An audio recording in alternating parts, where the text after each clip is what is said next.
बोल वृंदावन बिहारी लाल की जय। गीता का 16वां अध्याय।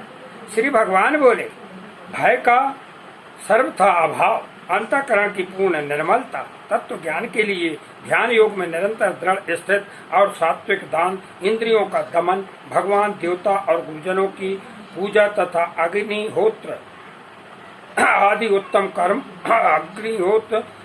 उत्तम कर्मों का आचरण एवं वेद शास्त्रों का पठन पाठन तथा भगवान के नाम और गुणों का कीर्तन, स्वधर्म पालन के लिए कष्ट सहन और शरीर तथा इंद्रियों के सहित अंतःकरण की सरलता, मन वाणी और शरीर से किसी प्रकार भी किसी को कष्ट न देना, यथार्थ और प्रिय भाषण, अपना अपकार करने वालों पर भी क्रोध न होना, कर्मों में कर्तापन के अभिमान का त्याग, अंतःकरण की उत्पत्ति अर्थात चित्त की चंचलता का अभाव, किसी की भी निंदादि न करना, सब भूत प्राणियों में हेतु रहित दया, इंद्रियों का विषयों के साथ संयोग होने पर भी उनमें आसक्ति का न होना, कोमलता, लोक और शास्त्र विरुद्ध आचरण में लज्जा और व्यर्थ चेष्टाओं का अभाव, तेज, क्षमा, धैर्य, बाहर की शुद्धि एवं किसी में भी शत्रु भाव का न होना और अपने में पूज्यता के अभिमान का अभाव, ये सब तो हे अर्जुन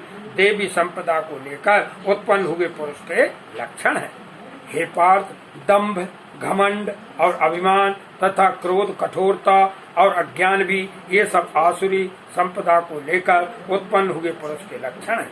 देवी संपदा मुक्ति के लिए और आसुरी संपदा बांधने के लिए मानी गई है। इसलिए हे अर्जुन, तू शोक मत कर, क्योंकि तू देवी संपदा को लेकर उत्पन्न हुआ है। हे अर्जुन, इस लोक में भूतों की सृष्टि यानी मनुष्य समुदाय दो ही प्रकार का है, एक तो देवी प्रकृति वाला और दूसरा आसुरी प्रकृति वाला। उनमें से देवी प्रकृति वाला तो विस्तार पूर्वक कहा गया, अब तू आसुरी प्रकृति वाले मनुष्य समुदाय को भी विस्तार पूर्वक मुझसे सुन।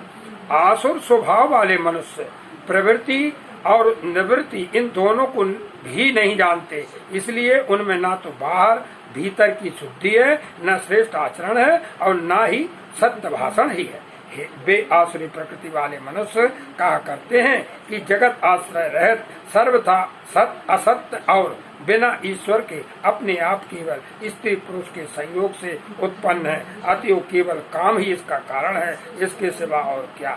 इस मिथ्या ज्ञान को आलम्बन करके जिनका स्वभाव नष्ट हो गया है तथा जिनकी बुद्धि मंद है, वे सबका अपकार करने वाले क्रूर कर्मी मनुष्य केवल जगत के नाश के लिए ही समर्थ होते हैं। हे दंभमान, हे बे दंभ, मान और मद से युक्त मनुष्य किसी प्रकार भी पूर्ण न होने वाली कामनाओं का आश्रय लेकर अज्ञान से मिथ्या सिद्धांतों को ग्रहण करके और भ्रष्ट आचरणों को धारण करके संसार में विचरते हैं तथा वे मृत्यु पर्यंत रहने वाली असंख्य चिंताओं का आश्रय लेने वाले, विषय भोगों के भोगने में तत्पर रहने वाले और इतना ही सुख है इस प्रकार मानने वाले होते हैं। वे आशा की सैकड़ों फांसियों से बंधे हुए मनुष्य काम क्रोध के परायण होकर विषय भोगों के लिए अन्याय पूर्वक धनादि पदार्थों का संग्रह करने की चेष्टा करते हैं। वे सोचा करते हैं कि मैंने आज यह प्राप्त कर लिया और अब इस मनोरथ को प्राप्त कर लूंगा, मेरे पास इतना धन है और फिर भी यह हो जाएगा।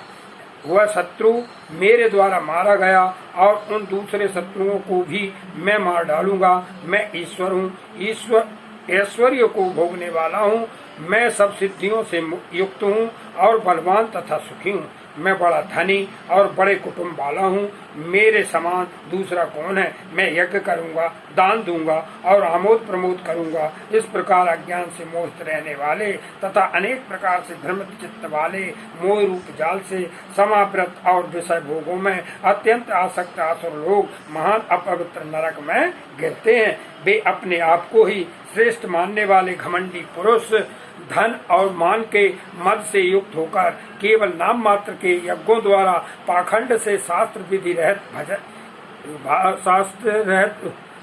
विधि रहित यजन करते हैं। वे अहंकार, बल, घमंड, कामना और क्रोधादि के परायण और दूसरों की निंदा करने वाले पुरुष अपने और दूसरों के शरीर में स्थित मुझ अंतर्यामी से द्वेष करने वाले होते हैं। उन द्वेष करने वाले पापाचारी और क्रूरकर्मी नराधमों को मैं संसार में बार बार आसुरी योनियों में ही डालता हूँ। हे अर्जुन, वे मूढ़ मुझको न प्राप्त होकर ही जन्म जन्म में आसुरी योनि को प्राप्त होते हैं, फिर उसमें भी अति नीच गति को भी प्राप्त होते हैं, अर्थात घोर नरक में पड़ते हैं।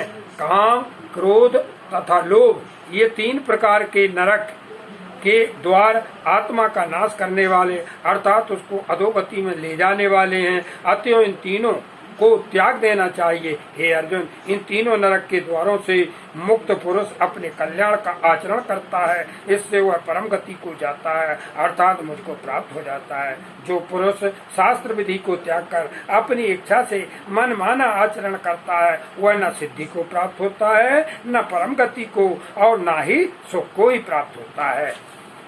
इससे तेरे लिए इस कर्तव्य और अकर्तव्य की व्यवस्था में शास्त्र ही प्रमाण है, ऐसा जानकर तू शास्त्र विधि से नियत कर्म ही करने योग्य है। इति श्री रेवा खंडे गीता का 16वां अध्याय समाप्त। बोल वृंदावन बिहारी लाल की जय।